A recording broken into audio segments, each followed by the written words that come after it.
Hi there. As a Director of Training, I would like to personally thank you for the confidence you have placed in the team. As you probably know by now, SeeWhy offers a blended approach to learning. This includes tools like key concept video lessons that are ideal for the visual learner, condensed study guides to help fast-track your studies, and exam preparation questions to help you gear up for exam day.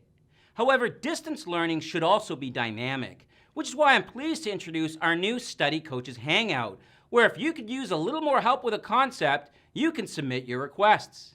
You never know what goodies you'll find at the Hangout. Perhaps a video of a trainer taking up a question, an impromptu mini lesson, or a study tip, but I promise you it will always be helpful. From all of us here at SeeWhy Learning, good luck with your studies, and we hope to hear about your exam success.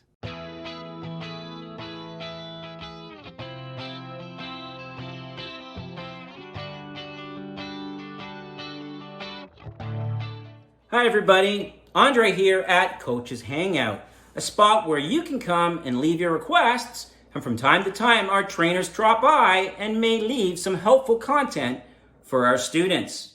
Today I wanted to record a video on a really challenging derivatives question that can be found in our exam preparation tools. Now you may be thinking, I just watched you take up a really challenging derivatives question. It's hard to say, never mind sometimes understand. I just saw you take up another derivatives question. Why a second one? Is it that big a focus on the exam? Well, first of all, there's an entire chapter delivered to it. So yeah, it can be pretty important for your exam. But more important than that, a lot of students find derivatives to really be a struggle point for them. If you're working through the course, if you're going to hit a chapter that might make you think, second guess yourself or think, maybe this, what have I done to myself taking this course and perhaps give up.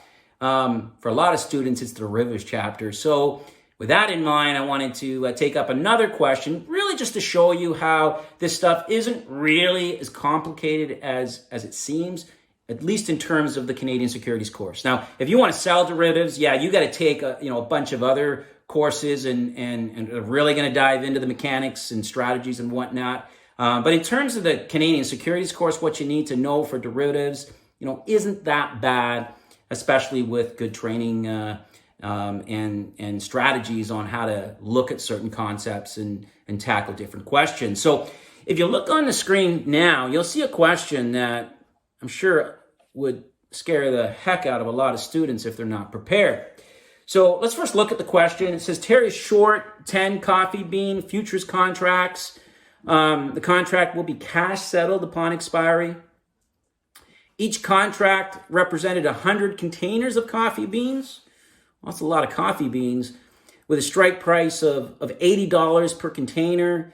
Upon expiry, the price of coffee beans was $90 per container, and what payment would be made at expiry. And you've got answers here. Two say the short would pay the long. Two say the long would pay the short.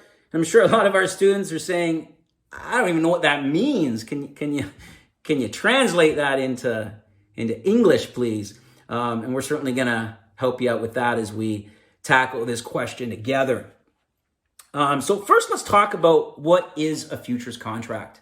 Well, it's exactly what it sounds like. Fortunately, it's a contract between two parties.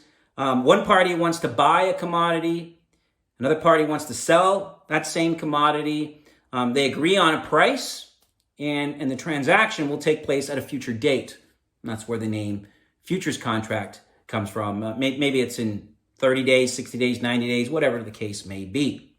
So that's what a futures contract is. Simply put, it's a contract between two parties where one party is going to buy, the other party is going to sell. They're going to agree upon a price and a future expiry date, and that's when the transaction will actually occur. Now, there is something also called a forwards contract, which is really similar, but also quite different in some ways. Futures contracts trade on an exchange. So you really got the exchange as the middleman, but between both parties. And as a result, those future contracts are more standardized.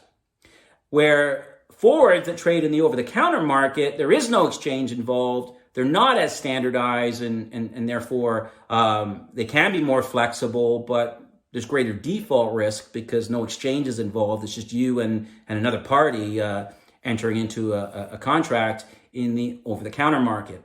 Now, the key thing that could pop up on the exam is you want to know that futures trade on a exchange, forwards trade over-the-counter. Great little memory aid. Works for me. Forward has the letter O in it, and so does OTC. So that's how I keep them straight. We also have some new terminology here, right? What does it mean when it says she is short the contract? What would it mean if it said she was long the contract? Well, you'll see this on the screen now. Short equals you're selling the commodity. Long equals you're the person buying the commodity. Now, sometimes I even get mixed up with this, so I came up with a memory aid that works well for me. I think it'll work for you too. I got to thank my dear old dad for this one. Now, he didn't grow up in Canada. He was born in South Africa, and then he immigrated to England, and then we immigrated as a family to Canada when I was a young boy, 45 years ago. So he sometimes uses some words that, perhaps, a lot of Canadians don't use in their day-to-day language. Now, my dad, if we were driving around on a hot summer's day and he wanted an ice cream, my dad would say something like, "I'm longing for an ice cream." And that would mean, I want to go buy an ice cream. So that memory aid works for me. Longing, my dad uses that word. I'm longing for something. It means he wants something. So that's how I keep these two terms straight in this context. Short equals you're selling the commodity. Long, you're longing for it. You're buying the commodity. It's a good little memory aid. Now, what does cash settled mean? Well, first of all, let's take a look here. Let's do the math on how many containers that these 10 contracts represent. Now you'll notice Terry is short 10 contracts, and each contract represents 100 containers of coffee beans. So that's 1,000 containers of coffee beans. Do you really think Terry wants 1,000 containers of coffee beans? Well, maybe if he or she owns a coffee shop, she has that, she might want to buy beans or perhaps she produces beans, coffee beans, and that's why, but that's a lot of coffee beans. So there's a number of reasons why people may enter into a futures contract. It could be to lock in a future price. Sometimes we call that hedging. You're protecting yourself. So maybe, a coffee bean producer is going to have a whole bunch of coffee beans available in 3 months. They're worried about the price going down. They might want to lock in their price. They might want to hedge or protect themselves. So they'll enter in a futures contract today. We call that hedging. Another investor might be just speculating. I mean, maybe Terry has no interest in coffee beans at all, and she's just betting on, what price, what way the price may move, and trying to profit from that speculation, if she's right. So again, futures contracts can be used to either hedge or protect a position by locking in a sale or purchase price, or it can be used to speculate. Now, when a question says it's cash settled, what that means is it's not physically settled. It means, actual beans are not going to change hands here. It's going to be cash settled. And really what they're going to do is they're going to look at, how much did the price change by? And that is what is going to dictate the payment that will need to be made from one party to the other. All right, let's dive into this question. I know it sounds really complicated, perhaps even still after what we've covered, but trust me, as we work through this question, it's really not that bad. If you understand the terminology and you understand how a cash-settled futures contract works, it's rather quite simple. So again, Terry is short the contract. So let's make a note here beside that.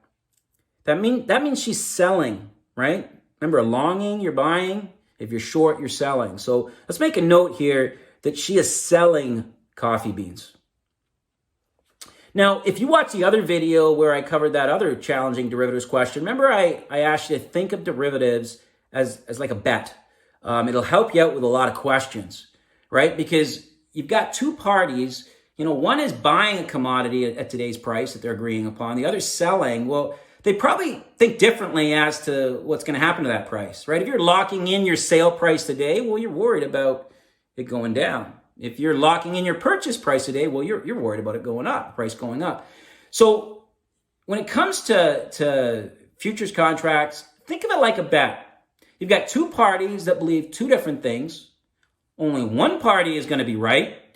That party is going to win the bet, so to speak, and is going to receive payment. So in this question, Terry is short the contract, which means she's selling coffee beans, and they agreed to a price of $80 per container. Now, what was the price upon expiry? $90 per container. Terry was wrong, right? She thought the price was going to go down, so she wanted to lock in her sale price. Price went up. She's lost the bet, so to speak. So she's going to have to make a payment, a cash payment for the difference in price to the other party. So with that knowledge alone, we can instantly eliminate C and D, right?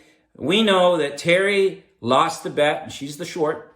So she is going to have to pay the long. So right away, we've narrowed it down to the answer is either A or B. And now we just need to do the math. But we got to be careful here. It's not just the number of contracts times the price. We also have to factor in how many containers each contract represents. So to do the math, we're going to go 10 times 10 in our calculator times 100 containers times that $10 price change. The price went from 80 up to 90. That's a price change of 10. And we get $10,000. So the answer is B. The short, in this case Terry, will pay the long $10,000, which is the price movement of the price of coffee. And that's the answer. So really, it's that simple. If you get a question like this, think of a futures contract like a bet, right? And ask yourself, well, what bet did did the person make? If they were right, well, they're going to be receiving money. If they were wrong, they're going to be paying money if it's cash settled. And then just do the math. Now, you're going to get more practice with that when you're working with the SeeWhy Learning tools. It really is a concept that becomes easy with practice. And I hope after this short little mini lesson and us taking up this question, you'll have better luck when you reach a question like this when you're preparing for your exam. Thanks, everybody.